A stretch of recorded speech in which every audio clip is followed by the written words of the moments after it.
अस्सलामुअलैकुम। परवाज़ news HD के साथ मैं हूं नूर फातिमा। नज़र डालते हैं आज की अहम खबरों पर।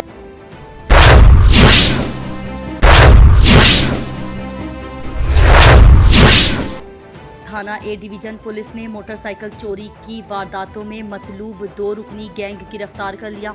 4 अदद मोटरसाइकिल, 60,000 रुपये नकदी बरामद।